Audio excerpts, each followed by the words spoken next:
Hey everybody, welcome back to the channel. And in today's video I'm going to be reviewing something a little different. I don't think we review these kind of films too much, but this is a documentary called Robin's Wish. This is basically counting down and talking about Robin Williams' final days with us. This came out in 2020, I believe it was. Yeah, 2020.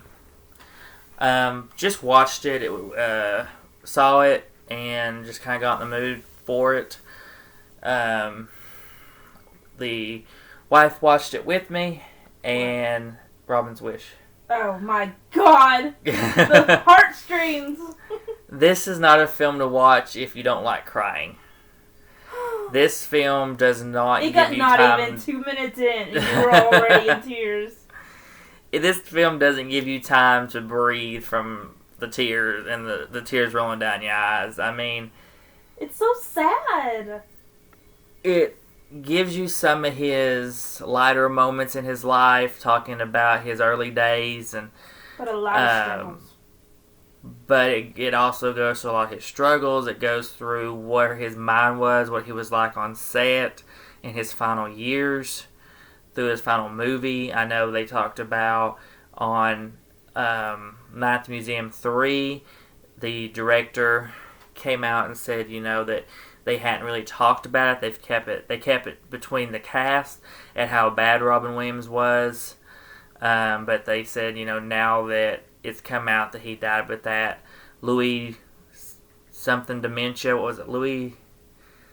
Lewy body dementia? Yeah, something like that.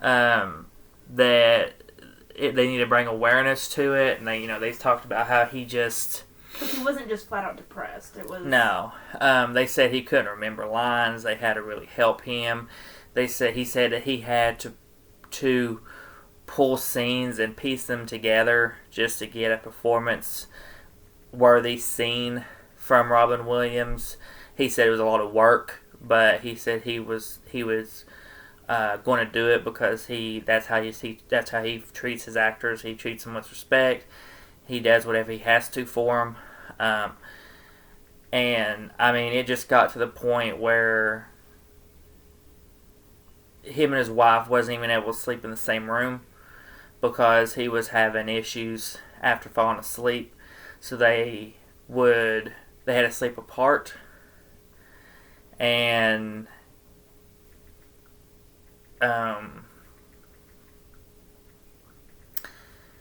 when they got to the morning of his death in this, and talking about how, they said their goodnights. He went the night before he killed himself. He went and got his iPad, she said, and she thought that was a good sign that he had went and got it. Thought maybe, I'm living this in my head right now. I know, I'm trying not to cry talking about it. Said that he went and got his iPad, and, she thought that it was a good sign, and she got up, and he wasn't up, which she thought was weird, but she thought he's actually sleeping maybe, he's actually sleeping for once, so she let him sleep, and she went out to do some errands, and I can't remember if it was the maid or his agent or somebody who was at the house, and they were trying to get him up, and because people were coming or something. The door was locked. And the door was locked. They couldn't get it open. He wasn't responding, and so she gave him the go-ahead, I guess, to bust open the door, basically, and that's when, when they found him, I guess, hanging, and they had to call her back and tell her that he was gone, and it's a heavy film. It is. It definitely, it shows you how insensitive and terrible the media is, because they basically flooded the neighborhood.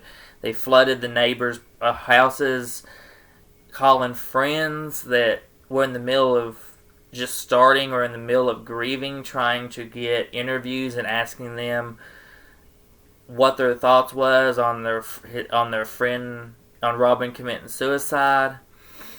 and it just shows how sleazy and crappy the media are, and these TV people are.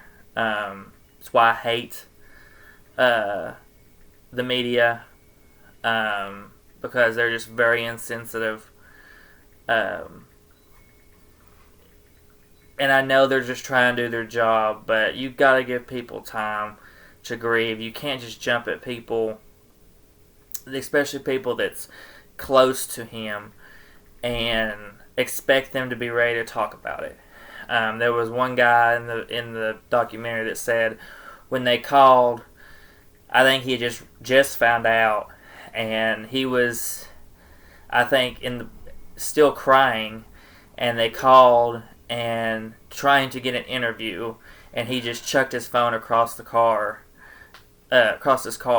and didn't even talk to him. Didn't even hang up. He just threw the phone across the car because he didn't even want to deal with it. And, it was a tough one. It was a tough watch. Gave it, obviously, a 5 out of 5. I don't think this ever got a physical release, I don't think, which, as much as I love Robin Williams, I don't know if I'd be able to watch it again, unless I'm just ready for a good cry. It's emotional. Yeah, because it was a tough one. Very well done. 5 out of 5. I've never watched a documentary and have gotten teary-eyed. Ever. Yeah.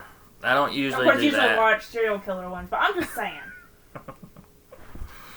But they do a great job. This is a very well done documentary.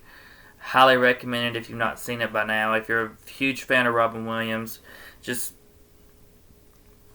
make sure you have your tissues ready if you're very sensitive to stuff like this. If you're one of these people that can handle it, it doesn't bother you, you can watch it and it not affect you, then that's you. But I don't know. I'm not. Maybe I've just gotten more sensitive as I've gotten older.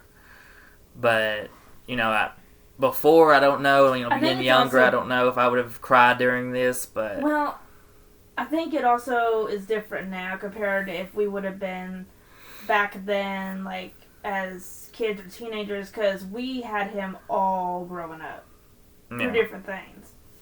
So it makes it more emotional because it's like he's played a lot of our characters that we love. Yeah. I mean, it really showed how much heart he put into his work and effort and time and just everything. He put everything he had into everything he did. And it was a great documentary. Highly recommend it. Like I said, don't normally do these kind of videos for documentaries, but went ahead and done it for this one because I think it's well worth a watch if you've not seen it by now. I think it was on Peacock, I believe. I believe Peacock. So definitely check it out if you've not seen it. But that is everything for this review of Robin's Wish. So please comment, like, subscribe, hit the bell to be notified for our videos, and we'll see you on the next one.